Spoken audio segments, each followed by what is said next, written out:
I wanted to move to Europe for 15 years before I actually did it. It was something that really shifted. Here's how I knew when it stopped being a fantasy and became a real plan. Let's talk about fantasy mode for a second, because I think a lot of us live in this space. And for a really long time for me, moving abroad was a fantasy. But I never did one concrete thing to move it forward. I just kept wishing, and I would think, God, that must be nice. What if we could do that? Maybe someday we'll be able to do that. Let me just pause to say that being in fantasy mode is not like a negative thing. We often find ourselves there, imagining what if scenarios and like dreaming and that kind of thing. But I just don't think we can confuse the fantasizing with the real planning. And I think so many of us live in the fantasy mode thinking that we're on a track to getting somewhere.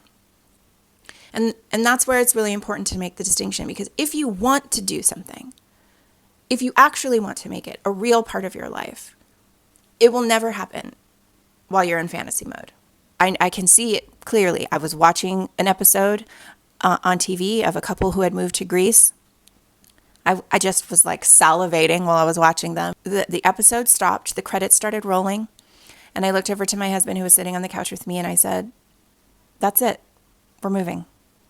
And he was like, "What? Okay, what does that mean?" I started talking differently. I did a post on social and I said, "We're moving. We're leaving the country." That post said, "It's like I'm saying I'm going on a rocket ship to Mars," because I didn't know how we were going to make it happen. I didn't know the process. I just knew that that's what I wanted, and I had decided. I basically started talking about it like it was real. And that was a really scary thing. It's like going on record. It's like saying this is going to happen, and people start asking you, "Well, how?" And when you don't have the answers, I started to feel a little bit flustered. Like, I'm not sure.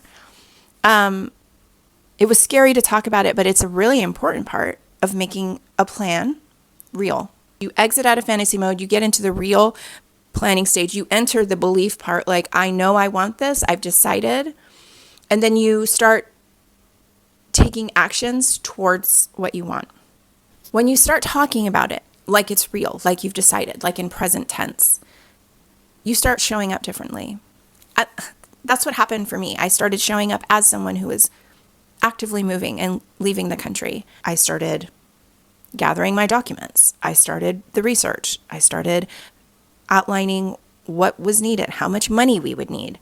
When you start acting like the person who is doing the thing, the real thing, that's when opportunity can find you. Opportunity can't find you when you're in fantasy mode, when you're just thinking about nonchalantly tossing the idea around. It's when you step out is when real opportunity can find you. And I'm going to give you an example of that, not associated with my move. Months ago, I started talking about the need for finding alternative ways to make income. I feel like the world is shifting, and I'm not quite sure our current business setup is going to take us through and sustain us through some of the economic changes that I think may be coming down the pike. And so I've really actively been thinking through, what are some alternative ways to make money?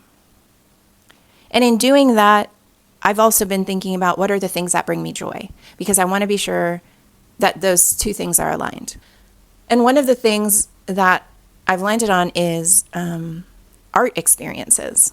Now, I could have sat with that. I could have said, what if? Wouldn't that be nice? Maybe one day. But I decided I would start. And I didn't quite know what that looked like. But I knew, just like I did that day when I was watching the show about people making an international move, and I had decided, I knew that I was going to start a business. So I started talking about it. It was at a Friendsgiving that I was having a conversation about it. And in that conversation, when I was telling her my idea, she said, "I would love to do that with you, actually." And I was like, really? I had decided. And in that moment, opportunity was able to meet me. Now, if I just had that in my head, like, I'd love to start a business, and I was just like toying with the idea, never really talking about it, it would have just lived up here. It would have lived up in my head. But bringing it out into the world and talking about it like it was a real thing, like it was something I had decided, was when opportunity could meet me. So fast forward a couple months later, this Saturday we're putting on our first art workshop together. I was able to find a partner because I had decided and I had talked about it. And our paths had crossed. So why don't we do this sooner? What takes us so long to get to this point? What stood in the way of me making my move for 15 years? What could have stood in the way of me starting a business? I think it's fear. I think it feels really vulnerable to say something and believe for something that doesn't exist yet. It's very exposing, like you feel really out there. You could be judged by people, especially if what you're putting out is not quite perfect or if you don't have all the answers yet. It's a vulnerable place to believe that something is possible before you ever see possibility. It's also scary to go on record as wanting to do something or attempt something and it not work out. There was a little bit of hesitation when I was telling people I was going to be moving and leaving the country. And me not knowing exactly how that would happen, I was a little bit nervous about, well, if I can't make the move, what will I say? What will I say to people? What if I tell everybody I'm going to make a move and it doesn't work out? What will I say? When the answer to that for us can be, I can say I tried, and that's enough. Then we can begin to let go of that fear that holds us back. Speaking it into existence is terrifying. And the aftermath of that is a very difficult middle.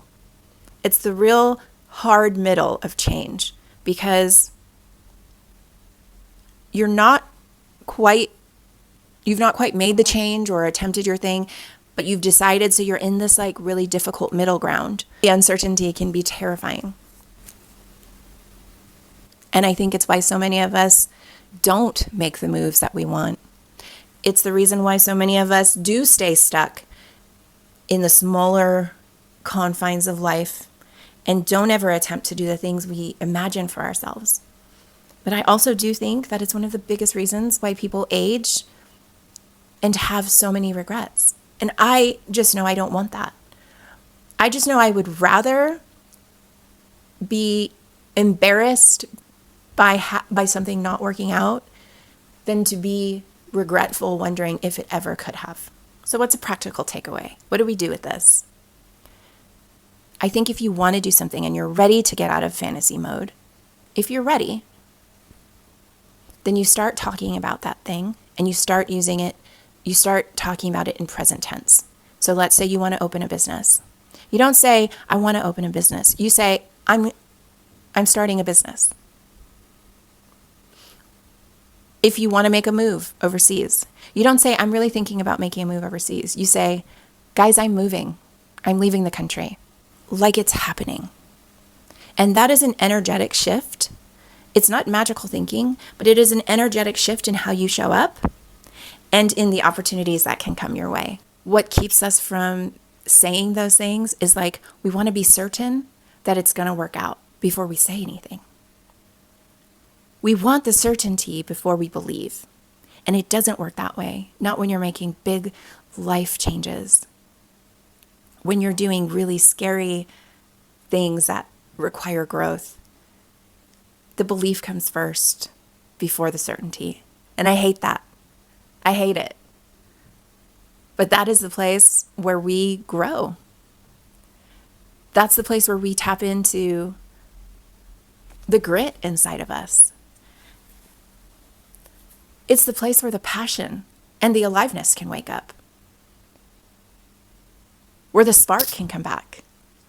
So how do you know if you're in fantasy mode or if you are in belief mode? Well, fantasy mode feels real nice. It's a lot of the thinking. It's a lot of the warm feelings. If you are thinking about starting a business and all of the things that you'll be able to do and the income you can make, but you've not taken any concrete steps forward, you've not opened a business bank account, you've not done whatever next steps are in front of you towards the business, then you're in fantasy mode. If you are talking about moving, I really want to move, but you've not done one thing to know about the visas. You've not done one thing to figure out financially. You've not set a timeline. If you've not done any of those things, then you're in fantasy mode, which is fine. It's fine to be in fantasy mode.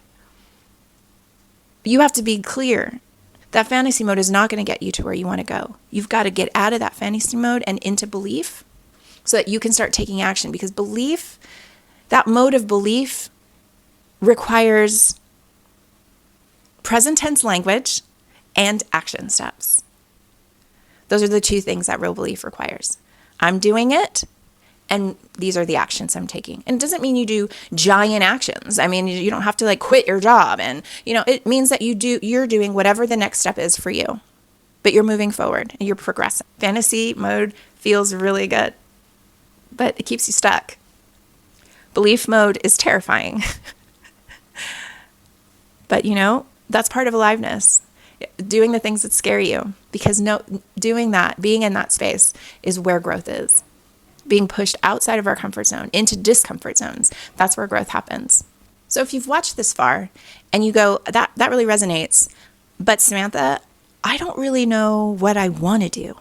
Like, I'm not real clear on what's next for me.